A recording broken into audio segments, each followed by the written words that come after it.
The Atlanta Falcons have their quarterback in Kirk Cousins, but as we've talked about, that doesn't necessarily count them out of taking a quarterback. And Raheem Morris even said it yesterday at the owners' meetings that the Falcons will evaluate the quarterback position. It's not guaranteed to go to Taylor Heineke, which kind of hints that they're going to either bring someone in. Maybe it's a Logan Woodside type. Maybe they draft somebody. And one of the most intriguing names to look out for, I know to Falcons fans, is Michael Penix. Now, we're not as high on Michael Penix, but that's not what this is about because we don't know anything. We are not quarterback gurus. These are just our opinions. And to be honest, I don't think a lot of people know anything about quarterbacks. It's kind of like whatever situation they land in because, people have guys going number 2 overall that bust out in 3 years. Yep. And that's NFL GM. So it's very hard to predict. But Jordan Schultz says that the Falcons are a team to keep an eye on for Michael Penix. Jordan Schultz, very plugged-in guy when it comes to the NFL. What do you think about that? I think that it all depends on the placement in the draft. Anything on day 2, I wouldn't be too fond about. That's the second and third rounds. If you're unfamiliar, day 3 is everything else. A day 3 pick on that,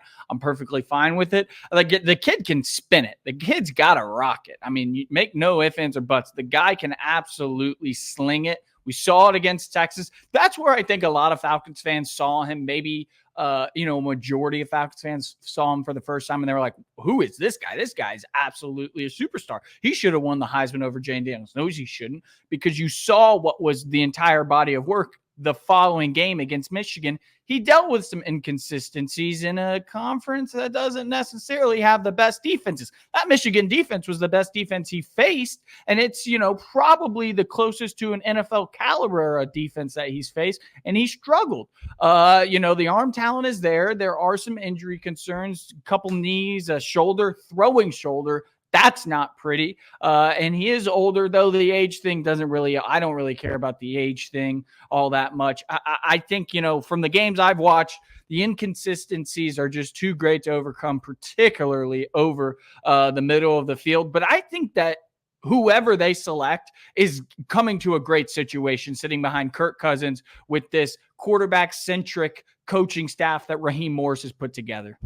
Yeah, I mean, I'm not going to get into what I do not like and what I do like about Michael Penix because I've already said this a million times that I'm not the biggest fan of his. But as I said, my opinion does not matter. The biggest reason that I would not want to go on a day 2 pick on any quarterback unless you absolutely love him and think for sure in 3 years he's going to be a franchise quarterback is because you did signal that you're going to go all in this year with Kirk Cousins. And I think you owe it to yourself, to the Falcons fans, and to Kirk Cousins especially to go out there and fill out the big roster. You can easily find starting players in the second and third round. There's no reason to waste it on a quarterback that at the earliest is going to be playing in 3 years unless you just fall in love with him. Now, maybe Michael Penix is a guy they fall in love with. They think he's got the intangibles. They think he's got the arm strength. They think working with Zach Robinson over a couple years and Kirk Cousins could mean the world to him. Yep.